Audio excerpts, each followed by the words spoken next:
There are a bajillion different oils that you could use in soap making. How do you choose which ones to use? Let's dive into that topic. So if you are a homemade soap enthusiast, chances are you have seen all the different oils and different things that can go into a homemade soap. Either if you have been looking at recipes on Pinterest, or if you've been shopping the soap section of your uh, local gift shop, you've seen on the label all the different things that can go into a handmade soap. There's an unending selection of oils, blends of oils, different things that can go in. How do you decide how to get started with this? How do you know which ones to choose? And how do you know which ones would be good for people who are just starting to make soap? Oils, there's some things you need to understand about oils and how they impact the chemistry of the soap making process. Oils each bring their own properties into the bar of soap.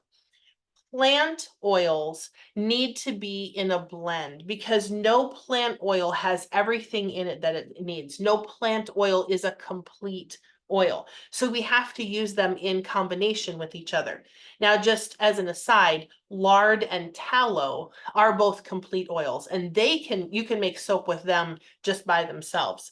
But when we're dealing with a plant oil, and most new soap makers lean toward the plant oils anyway. So, so when we're dealing with plant oils, we have to have a combination of them because they each bring different things. And when we combine them, that's when we get all the properties that make a really nice bar of soap. So the most common oils are coconut, olive, and palm oil.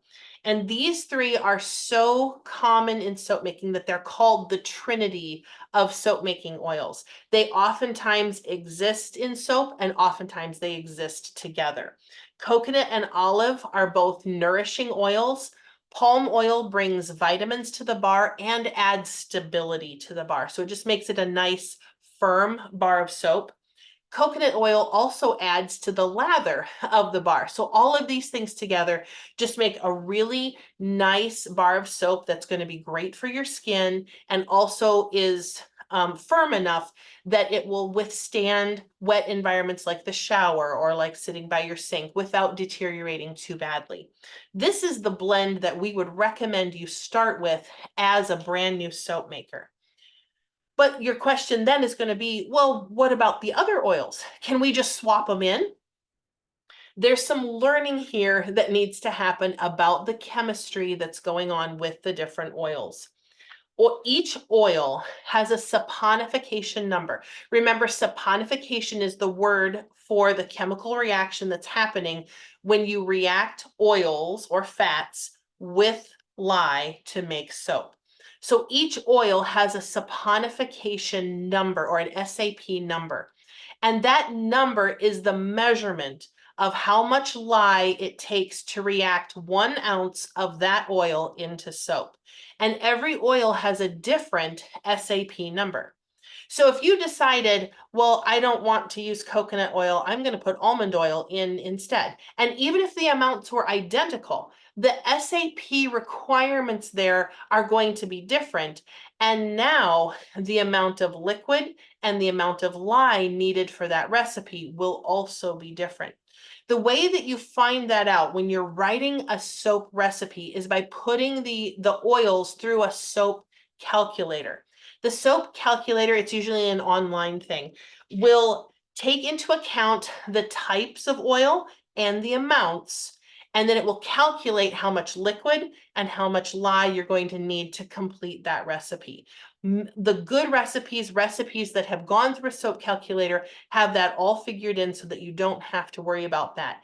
Another aside, if you find recipes online, I highly recommend that you put them through a soap calculator just to check their work. Lots of recipes online are great, but I wouldn't bank on that. So do some work, double check that before you use any recipe you find online. Now, if you change the oil in the recipe, the SAP requirements are going to be different. Now we have to recalculate, and that basically means rewriting the recipe.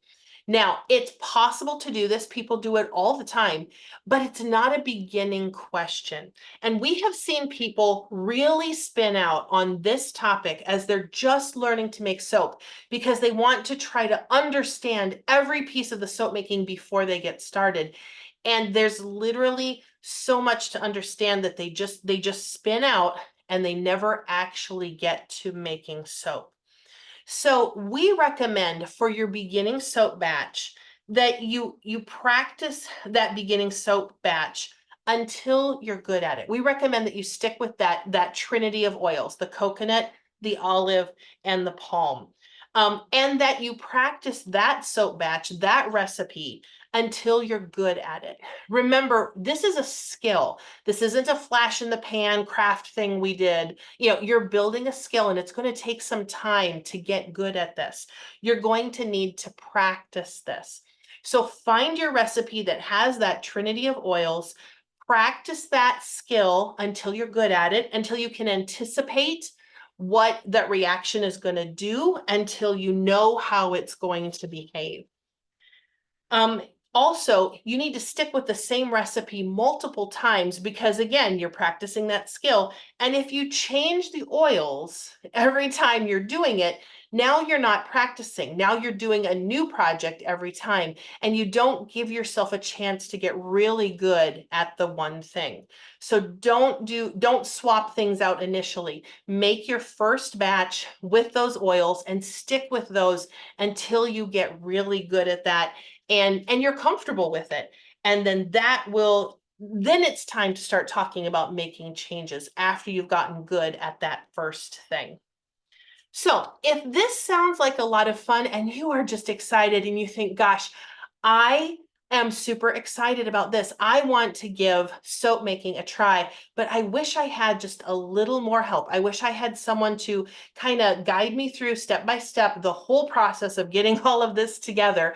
We have something for you. We have a class that we offered. We call it the goat milk soap making class. It's specifically for making goat milk soap, where we teach everybody step by step how to do the whole process, how we show you exactly how to put it together, and we walk you through step by step how to make your first batch of goat milk soap. The beauty of the class is it's live. So we are going to show you exactly how to do that. And you also have the opportunity to ask me any questions you have about soap making, about goat milk soap, about where to find things, about whatever is in your mind and on your heart. We are committed to getting those questions answered during the calls so that you can leave feeling confident that you have the information you need to tackle that first batch of soap and get it made instead of just having it be this idea of something you would like to do someday. We're going to show you exactly how to get that done. Also, if you're interested in learning about scent and color in soaps, we have an add-on to the class that you can choose that will just introduce that topic and kind of get you thinking about that. We also offer a soap making kit.